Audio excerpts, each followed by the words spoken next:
안녕하세요. 먹는 장사로 먹고 살기 키친 디렉터 민쿡입니다. 안녕하세요. 써니 언니네 써니 김선희입니다. 네, 반갑습니다. 반갑습니다. 네. 네. 자, 오늘 나눌 주제는 네. 말씀을 나눌 주제가 네. 싸돌아 다니는 사장님은 성공한다라는 네네. 주제로 네. 일단 이번 시간에는 좀 짧게 되도록이면 15분 안에 얘기를 끝내겠습니다. 네.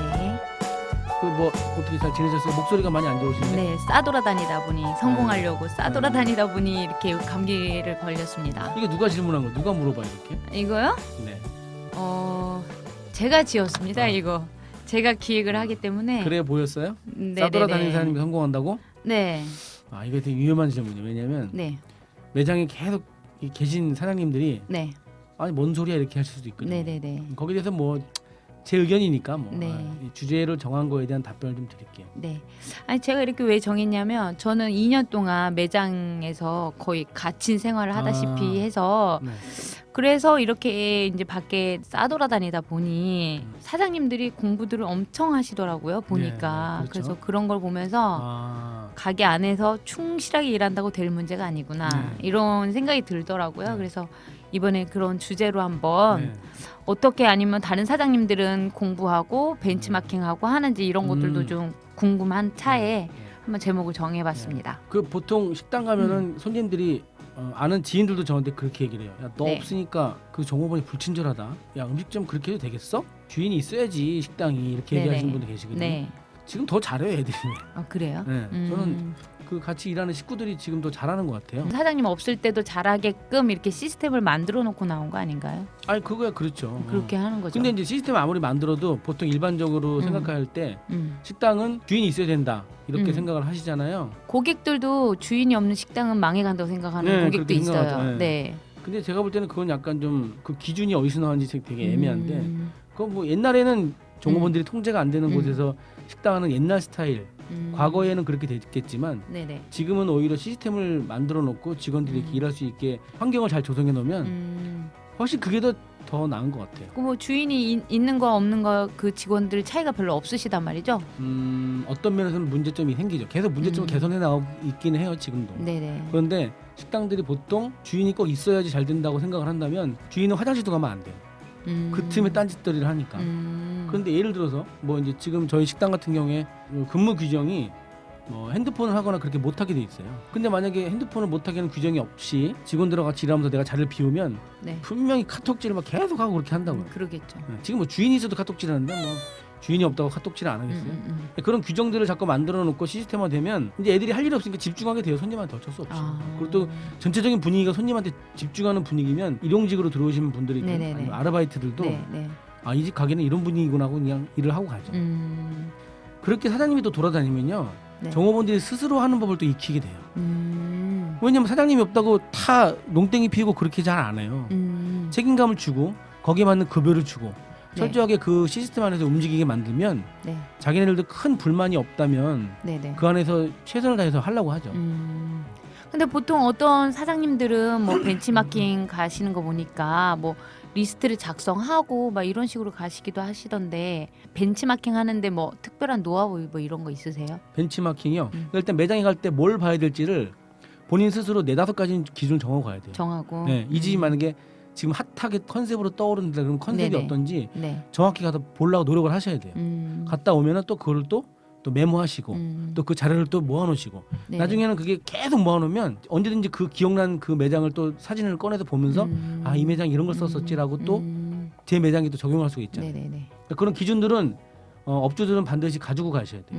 네. 저희같이 식당 하는 사람들은 기준이 꼭 필요해요. 그게. 그러니까 저는 처음에는 맛이 있나 없나 뭐 맛도 없는데 왜 여기 손님이 많아? 막 이러면서 그렇죠. 이렇게만 했지 네, 뭐 여기는 뭐 직원 수는 몇 명인가, 네. 뭐 위생 상태는 어떤가, 뭐 이런 거는 요 근래 최근에 보게 된 거죠.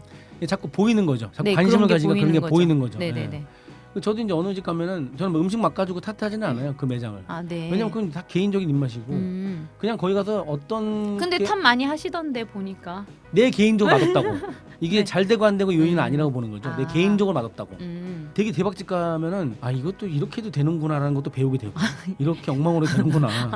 이렇게 엉망인데 왜 잘 될까 뭐 왜 이런 그런 거 걸 분석. 알아내는 분석하는 거죠. 이렇게 엉망인데 응. 손님이 줄을 서서 먹어. 어. 한번 이렇게 딱 탄력받은 식당들이요. 네네. 잘 손님이 안 떨어져요. 또 큰 요인 없으면. 손님이 막 밀어닥치기 시작하면 네. 그때부터는 당분간은 가는데 그걸 잘 케어하면 계속 진행될 수가 있어요. 또. 근데 또 이렇게 그냥 싸돌아다닌다고 막 놀고 매장 나몰라라 하면 망하겠죠. 그런 뜻은 아닙니다, 여러분. 그렇죠. 싸돌아다니는 네. 사람이 성공한다에는 굉장히 큰 의미가 네. 있긴 해요. 제가 봐도. 예, 많이 보고 경험한 걸 매장에 가져와서 적용시키는 그런 걸 얘기한 건데. 싸돌아다니면서 놀러 다니는 게 아니라 네. 싸돌아다닐 수 있는 환경을 만들고 네. 그다음에 싸돌아다녀서 거기 있는 것들을 보고 배우고 느낀 것을 우리 매장에 적용시키고 그 네네. 직원들이 그걸 실행할 수 있게 계속 만들어가는 그런 거죠. 그 얘기, 네네. 이 얘기 주제의 얘기는 이렇게 종업원들이 또 스스로 하는 법을 배우게 되면 네. 점점 사장님이 이제 생각을 시스템적으로 접근하려고 노력을 해요. 아 이건 이렇게 했구나.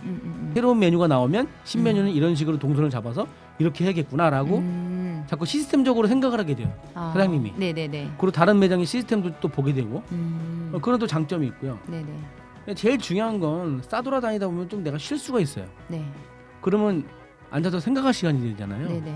저는 그게 굉장히 중요하다고 보거든요. 생각할 네. 시간. 싸돌아다닌다는 거는 사실은 매장을 떠나서 매장을 객관적으로 시선을 바라볼 수 있는 그런 시각을 바라볼 수 있는 그런 기회가 되기도 하고 네네. 그다음에 내 스스로 다른 매장들을 보면서 내 매장을 또 한 번 더 점검하게 되는 거죠. 네네. 매뉴얼화 되어 있지 않으면 매장을 나올 수 자체도 없더라고요, 보면은. 맞아요. 그 모든 걸 다 준비하고 네네. 나올 수 있는 거더라고요. 사장님들이 그러죠. 식당 준비해놓고 직원들한테 손님 오면 친절해야 돼. 뭐 다 얘기 당부해놓고 나오는데 손님 갑자기 많아지면 어떻게 친절해져요. 그렇죠. 그 돌아와가지고 또 컴플레인 나오고 그러면 또 뭐 종업원들한테 욕을 하는데 매장에서 일어나는 모든 문제는 네. 업주 책임이에요.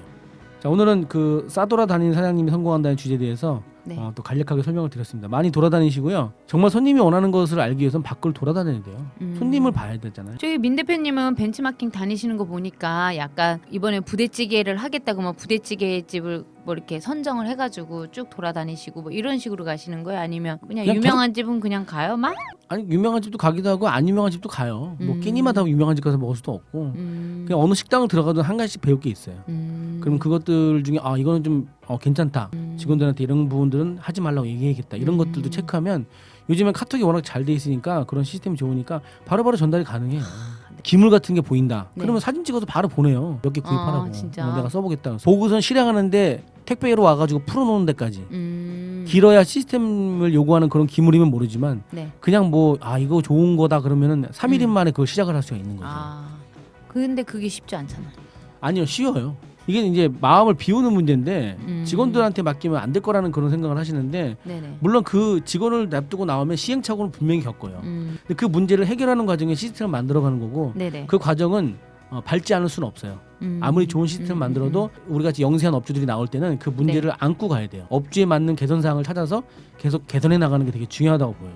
근데 사실 이렇게 업장을 비우다 보면 손님들이 이제 저를 찾는 경우가 상당히 많거든요. 네. 그럼 맨날 사장은 없더라 막 이런 얘기가 막 들리더라고요. 저는 그 얘기를 되게 별로 네. 좋다고 생각하지 않는 이유가 네. 그건 사장이 영업을 하는 거잖아요. 네네. 사장님만 보고 오는 거예요. 종업원들을 찾아야죠. 그 종업원이 여기서 책임감을 갖게 하는 방법은 나를 배제하고 거기서 손님들이 그 사람을 찾게 만들어주는 거예요. 그렇게 손님이 많아지는 종업원들은 독려해줘야 되고 또 네네. 보상을 해주고 이런 과정들이 내가 빠져나올 수 있는 그런 기본인 거죠. 그렇네요. 되도록이면 거기 있는 그 직원들을 직원들. 찾게끔 자꾸 이렇게 독려하시고 하셔야 돼요. 네. 오늘 참 좋은 말씀 많이 잘 들었습니다. 네, 감사합니다. 감사합니다.